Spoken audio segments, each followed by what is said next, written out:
जय श्री राम। राधे राधे। श्री राम जय राम, जय जय राम। श्री राम जय राम, जय जय राम। प्रिय भक्तजनों, आज की कथा है प्रभु श्री राम और माता सवरी के मिलन की कथा है। चलिए अर्थ सहित इन चौपाइयों को कहते हैं। तो मन क्रम बचन कपट तजी, जो कर भूषुर शिव। मोहि समेत बिरंच शिव, बसता के सब देव।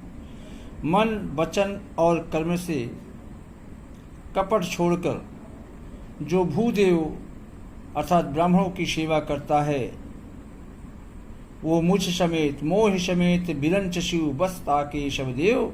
वो मुझ समेत ब्रह्मा शिव आदि सब देवता उसके वश में हो जाते हैं। तो शापत ताड़त परुष कहंता,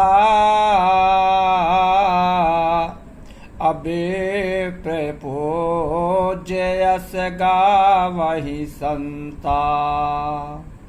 तपोज्य अबे प्रशील गुणहीना, अशोद्र न गुण गण ज्ञान प्रवीणा। भगवान कहते हैं, शाप देता हुआ, मारता हुआ और कठोर वचन कहता हुआ भी ब्राह्मण पूजनीय है। ब्राह्मण कैसा भी क्यों न हो, वो पूजनीय है। अपूजे विप्रशील गुणहीना, अशूद्र गुण गण ज्ञान प्रवीणा। ऐसा संत कहते हैं। शील और गुणहीन भी ब्राह्मण पूजनीय है। जिस ब्राह्मण के अंदर दया न हो, किसी भी प्रकार का अच्छा गुण न हो, वो भी पूजनीय है। परंतु शूद्र न गुण गण ज्ञान प्रवीणा, और गुण गणों से युक्त गुण वाला हो, अच्छे अच्छे गुण हो, संस्कारवान हो और ज्ञान में निपुण हो, पर वो शूद्र हो, वो पूजनीय नहीं हो सकता। तो कहि निज धर्म ताहि समुझावा,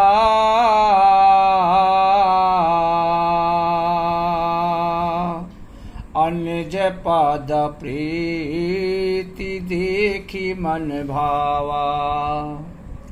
रघुपति चरण कमल शिरोनाई,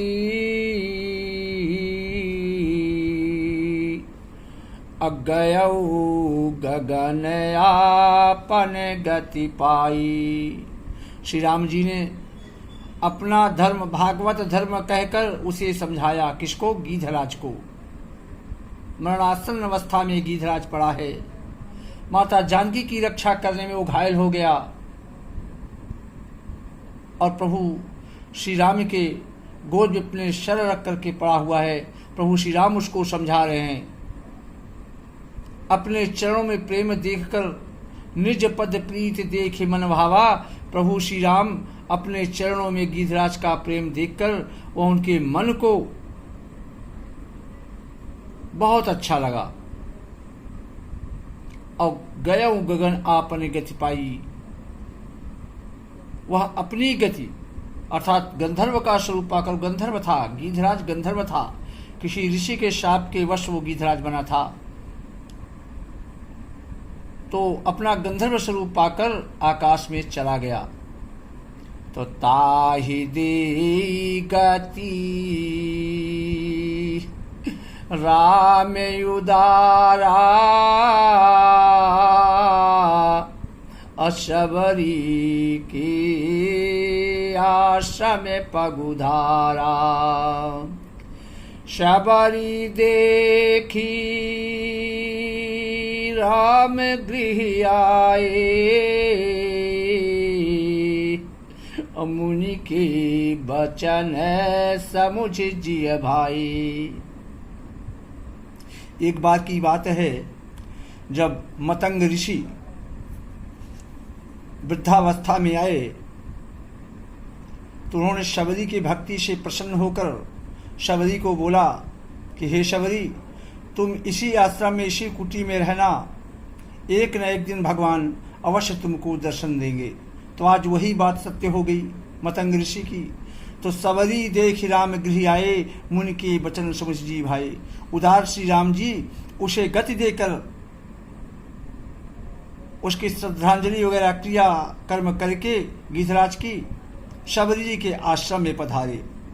शबरी देख राम गृह आए। जब शबरी जी को मालूम हुआ कि प्रभु श्री राम मेरे घर में पधारे हुए हैं, मेरे घर में आए हुए हैं, तो मुनि के वचन समझ लीजिए भाई। मुनि मतंग ऋषि ने जो वचन दिया था शबरी को, वो समझ गई कि आज ये वचन सत्य हो गया।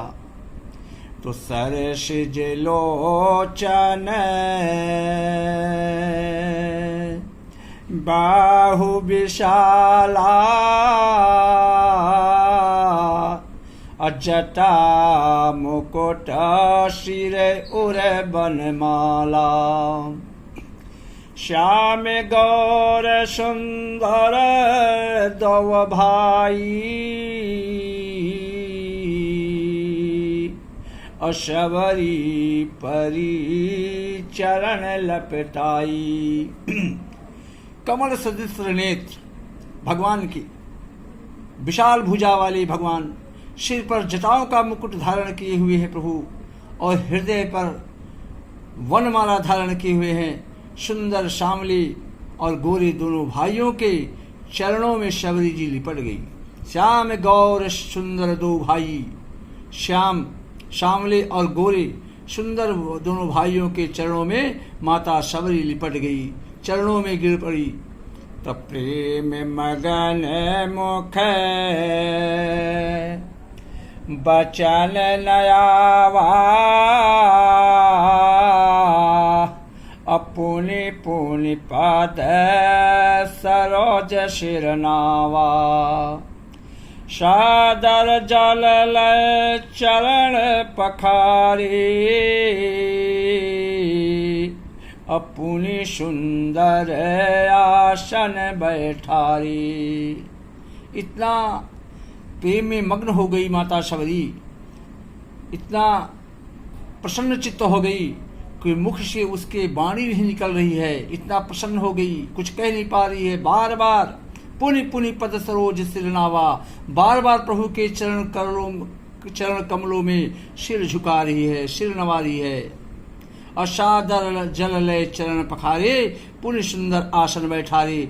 दोनों और सुंदर आदर के साथ जल लेकर प्रभु श्री राम और उनके छोटे भाई लक्ष्मण जी के चरणों को पखारा, धोया और उसका पान किया, और सुंदर आसन में आदर के सहित प्रभु को बैठाया।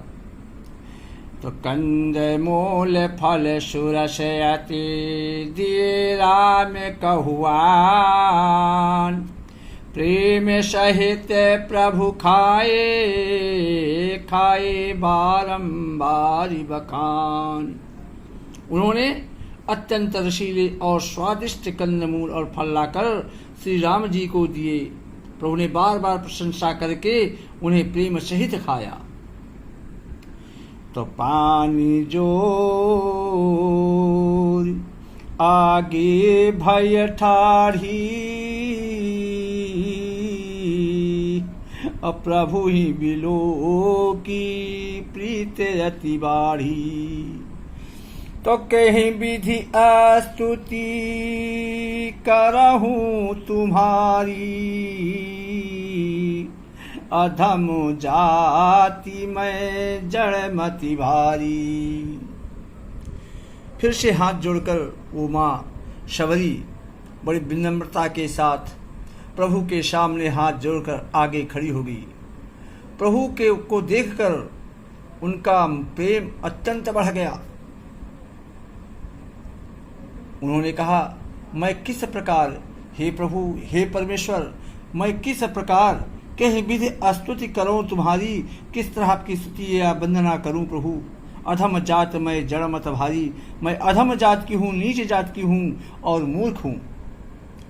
तो अधम ते अधम अधम अति नारी, अति न महमय मति मंद अघारी। कह रघुपति सुनो भामिनी बाता, अमानव एक अवधि करनाता। प्रभु कहते हैं, जब शबरी इस तरह बोलती है कि मैं अधम जात की हूँ, नीच जात की हूँ, मूर्ख हूँ, मैं कैसे आपकी वंदना करूँ, कैसे आपकी स्तुति करूँ, तब प्रभु कहते हैं क्या कि अधम ते अधम अधम अति नारी, अति न मह मैं मति मंद अघारी। ये कौन कह रहा है? ये कह रही है माता शबरी प्रभु से। तो कह रघुपति सुन विभीषण भामिनी माता, मैं अधम से भी अधम हूँ, उसमें भी स्त्री हूँ, अत्यंत अधम है, और उनमें भी हे पापनाशन मैं मंद बुद्धि वाली हूँ। कह रघुपति सुन भामिनी माता, हे भामिनी मेरी बात को ध्यान से सुनो। मानव एक भगत करनाता, मेरे को मुझे जात धर्म या गुणवान चरित्रवान उससे मतलब नहीं है, मुझे मतलब केवल भक्ति से है। जो मेरा भक्त है मैं उससे नाता रखता हूँ, उससे संबंध रखता हूँ। तो जाति पाति कुल धर्म बड़ाई,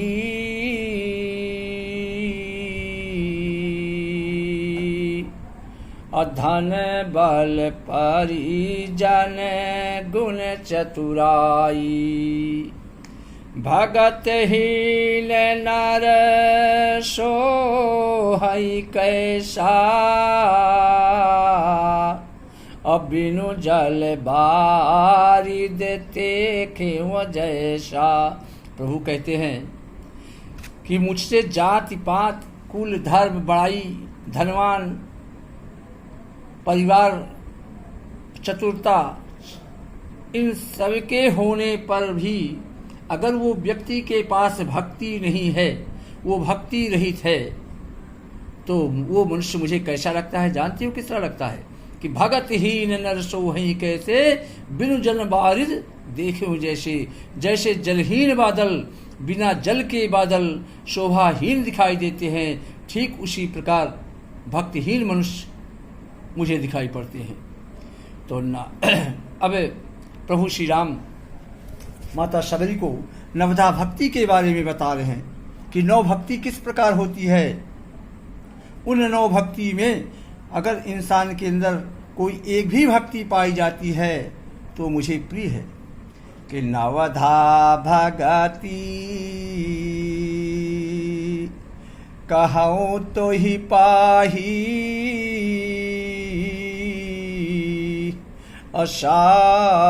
असावधान सुनु धरु मन माही। प्रथम भगति संतन कर संगा,